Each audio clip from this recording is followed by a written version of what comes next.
राज्याच्या इतिहासामध्ये नेहमी दुष्काळग्रस्त भाग म्हणून ओळखला जाणाऱ्या मराठवाड्यामध्ये आता मात्र ओला दुष्काळ जाहीर करण्याची वेळ आलेली आहे। मात्र सरकारकडून अजूनही ओला दुष्काळ जाहीर केला जात नाही आहे। त्याचं कारणच असं आहे की नेहमी दुष्काळग्रस्त भाग म्हणून पाहिल्या जाणाऱ्या मराठवाड्यामध्ये यंदा मुसळधार पावसाने हजेरी लावली आहे। मुसळधार पावसामुळे मराठवाड्यातील प्रत्येक जिल्ह्यामध्ये पूरस्थिती निर्माण झाली आहे। मुळामध्ये संपूर्ण मराठवाड्यामध्ये महत्त्वाच्या असलेल्या सीना नदीला पूर आलेला आहे। सीना नदीला आलेल्या पुरामुळे मराठवाड्यातील प्रत्येक भागांमध्ये पाणीच पाणी पाहायला मिळतंय। शेती झाली, पिकं झाली, नागरिकांची घरं झाली, सगळं काही पाण्याखाली आलेलं आहे। पाणी गेल्यामुळे जनजीवन विस्कळीत झालेलं आहे। खायचं काय, झोपायचं कुठे असा प्रश्न या मराठवाड्यातील नागरिकांना पडलेला आहे। अशा परिस्थितीमध्ये मराठवाडा लक्ष लागून लागलेला आहे, ते म्हणजे सरकार ओला दुष्काळ जाहीर करणार का। मात्र मंत्रिमंडळाची बैठक पार पडली। या बैठकीमध्ये सर्वांचं लक्ष लागलं होतं। मात्र कसलं काय, ओला दुष्काळ नव्हे तर केवळ आपत्ती व्यवस्थापनातून आर्थिक मदत ही मराठवाड्यातील नागरिकांसाठी जाहीर करण्यात आली। मुळामध्ये आर्थिक मदत जरी जाहीर करण्यात आली असली तरी ती जाईपर्यंत सध्याच्या परिस्थितीचं काय असा सवाल मराठवाड्यातील नागरिकांकडून उपस्थित केला जात आहे। कारण जिथपर्यंत तातडीची मदत पोहोचत नाही तिथपर्यंत करायचं काय असा सुद्धा सवाल या मराठवाड्यातील नागरिकांना पडला आहे। मुळामध्ये सध्या आपण पाहायला गेलं तर संपूर्णपणे मंत्रिमंडळ जे मराठवाड्यातील अनेक नागरिक आहेत त्यांच्या भागाची पाहणी करण्यासाठी मंत्रिमंडळातील अनेक मंत्री हे मराठवाड्यामध्ये गेलेले आहेत।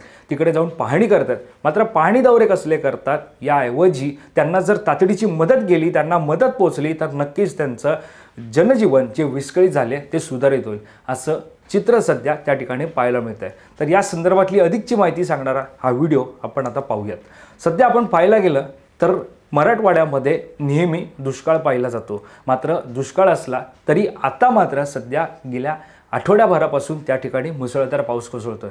या मुसळधार पावसामुळे मराठवाड्यातील अनेक जमिनी या पाण्याखाली आलेल्या आहेत। शेतीचं नुकसान झालेलं आहे, पिकांचंही नुकसान झालेलं आहे। त्यामुळे नेमकं आर्थिक उदरनिर्वाह करायचा कसा असा सुद्धा सवाल या मराठवाड्यातील नागरिकांना पडला आहे। आर्थिक मदतीची अपेक्षा तर आहेच, शिवाय ओला दुष्काळही जाहीर करावा सरकारनं अशी सुद्धा अपेक्षा आहे। मात्र सरकारनं ओला दुष्काळ जाहीर न करता आर्थिक मदत या मराठवाड्यातील नागरिकांना दिली आहे। काल राज्य मंत्रिमंडळाची बैठक पार पडली। या मंत्रिमंडळाच्या बैठकीमध्ये ओला दुष्काळ हा मराठवाड्यामध्ये जाहीर करणार अशी सर्वांना अपेक्षा होती। मात्र सरकारकडून ओला दुष्काळ जाहीर न करता केवळ मदत जाहीर करण्यात आली। आता आपण साधारणतः पाहायला गेलं तर या मंत्रिमंडळाच्या पार्श्वभूमीवरती अनेक मंत्री सध्या मराठवाड्यातील विविध भागांमध्ये आपल्याला पाहायला मिळतात। मराठवाड्यातील विविध जिल्ह्यामध्ये मुख्यमंत्री, उपमुख्यमंत्री, दोन्ही उपमुख्यमंत्री हे दौरे करताना पाहायला मिळत आहेत। मराठवाड्यामध्ये जी पूरस्थिती आलेली आहे त्याची पाहणी करून नागरिकांना दिलासा देण्याचा प्रयत्न त्यांच्याकडून सुरू आहे। मात्र दिलासा जरी देत असले आणि दौरा जरी करत असले तरी आता प्रश्न येतो तो म्हणजे दौऱ्याची खरंच गरज होती का। त्याऐवजी तातडीची मदत जर त्या पूरग्रस्तांच्या खात्यामध्ये गेली असती तर निश्चितच त्यांना मार्ग मिळाला असता, आर्थिक मदतीचा त्यांना हातभार लागला असता।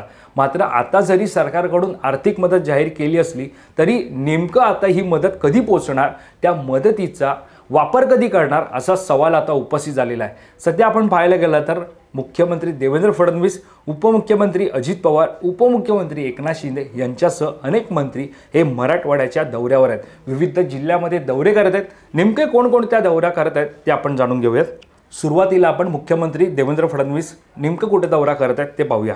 मुख्यमंत्री देवेंद्र फडणवीस हे जिल्हा सोलापूर म्हणजे निमगाव, दारफळ येथे दौरा करत आहेत। यासोबतच जिल्हा लातूरमधील उजनी आणि औराद येथे सुद्धा ते दौरा करत आहेत। यानंतर उपमुख्यमंत्री एकनाथ शिंदे जिल्हा धाराशिव येथे त्यांनी दौरा करण्याचं ठरवलं आहे। त्यानुसार रुई, पात्रूड आणि आथर्डी येथे ते दौरा करत आहेत। उपमुख्यमंत्री अजित पवार जिल्हा सोलापूर, कोर्टी, मुंगशी आणि लांबोटी या भागामध्ये ते दौरा करत आहेत। जिल्हा धाराशिव, वालवड, देवगाव आणि पारगाव या ठिकाणी ते दौरा करत आहेत। जिल्हा बीड यासोबत पिंपळगाव घाट या ठिकाणी अजित पवार दौरा करत आहेत। यासोबत कृषी मंत्री दत्ता भरणे हे जिल्हा अहिल्यानगर, जिल्हा जालना आणि जिल्हा बीड या ठिकाणी दौरा करत आहेत।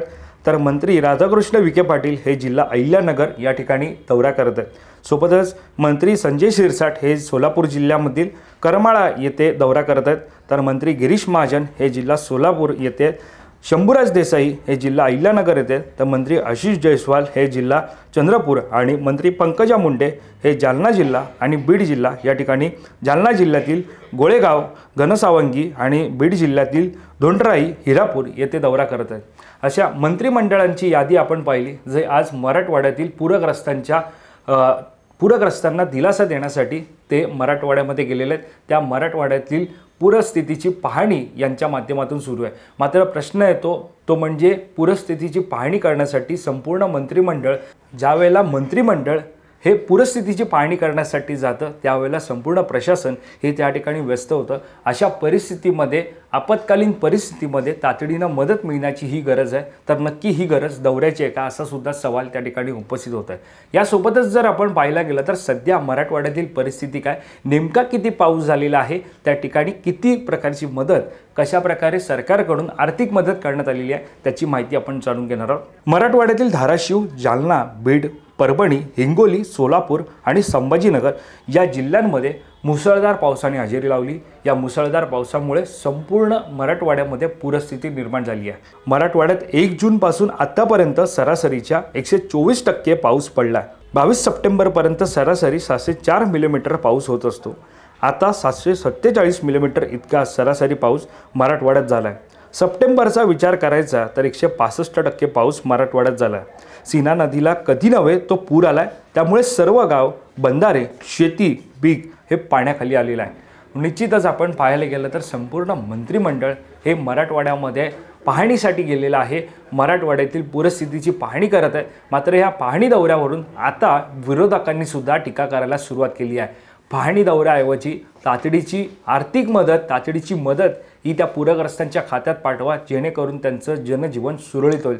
मात्र सध्या पाहायला गेलं तर पावसाचं थैमान, पूर आल्यामुळे संपूर्ण मराठवाड्यामध्ये जी दुष्काळाची परिस्थिती होती त्या ठिकाणी आता पाणीच पाणी पाहायला मिळत आहे। नेहमी पाण्यासाठी वणवण फिरणारे हे मराठवाड्यातील नागरिक आता मात्र या पाण्यातून सुटका मिळवण्यासाठी धावपळ करताना पाहायला मिळत आहे। निश्चितच पावसानं ज्या प्रकारे हजेरी लावलेली आहे त्या पावसाच्या हजेरीमुळे पूरस्थिती तिथे निर्माण झाली आणि या पूरस्थितीमुळे संपूर्ण मराठवाड्यामध्ये आता मात्र लक्ष लागलेलं आहे ती म्हणजे ओला दुष्काळाची। सरकारकडून केवळ आपत्ती व्यवस्थापनेच्या माध्यमातून पाहायला गेलं तर सरकारकडून आर्थिक मदत जाहीर करण्यात आलेली आहे। मात्र ओला दुष्काळ सरकार जाहीर करणार का याची प्रतीक्षा आजही मराठवाड्यातील त्या पूरग्रस्तांना लागलेली आहे। यासोबतच आपण पुढे गेलं तर या विरोधकांमध्ये अनेकांनी मराठवाड्यामध्ये जे मंत्री दौऱ्यासाठी गेलेले आहेत त्यांच्यावरती टीकेचे बाण सोडलेत। मात्र असं असलं तरी आता शिवसेना उद्धव बाळासाहेब ठाकरे पक्षाकडून सुद्धा दौऱ्याची बातमी सध्या समोर येत आहे। त्यानुसार शिवसेना उद्धव बाळासाहेब ठाकरे पक्षाचे प्रमुख उद्धव ठाकरे हे या मराठवाड्यातील पूरग्रस्त स्थितीची पाहणी करणार आहेत। दरम्यान आपण पाहायला गेलं तर सध्या मंत्रिमंडळाकडून मराठवाड्यातील पूरस्थितीची पाहणी सध्या सुरू आहे। मात्र प्रतीक्षा आहे ती म्हणजे ओल्या दुष्काळाची। ओला दुष्काळ सरकार जाहीर करणार का, केवळ आर्थिक मदत जाहीर करून या मदतीच्या माध्यमातून या सगळ्या पूरग्रस्त स्थितीची मुळामध्ये त्या पूरग्रस्तांची जनजीवन जे त्या विस्कळीत झालेलं आहे ते सुरळीत होणार का? सध्या आपण पाहायला गेलं तर मंत्री जरी त्या मराठवाड्यातील पूरस्थितीची पाहणी करत असली तरी त्यांना पूरग्रस्तांकडून असेल, मराठवाड्यातील अनेक नागरिकांकडून असेल, त्यांना अडवलं जातं आहे, त्यांना थांबवलं जातं आहे। कारण प्रत्येकाला प्रतीक्षा आहे ती म्हणजे या पूरस्थितीतून आम्ही लवकरात लवकर बाहेर यावं, आम्हाला तातडीची मदत मिळावी। मात्र सरकारकडून केवळ आर्थिक मदत जाहीर करण्यात आलेली आहे। ही मदत नेमकी कधी पोचणार, प्रत्येकाच्या खात्यात ही मदत कधी पोचणार आणि त्यांचा लाभ त्यांना कधी होणार याकडे आता सगळ्यांचं लक्ष लागलेलं आहे। मुळामध्ये प्रश्न असा आहे तो म्हणजे सरकारनं ओला दुष्काळ या सगळ्या प्रसंगी, या पूरस्थितीच्या पार्श्वभूमीवरती जाहीर करणं गरजेचं होतं। या संदर्भात तुम्हाला काय वाटतं हे आम्हाला कमेंट करून नक्की कळवा आणि या संदर्भातली अधिकची माहिती जाणून घेण्यासाठी तुम्ही माय महानगर लाईव्हला सबस्क्राईब करायला विसरू नका। कॅमेरा पर्सन अजयसह मी वैभव पाटील, मुंबई।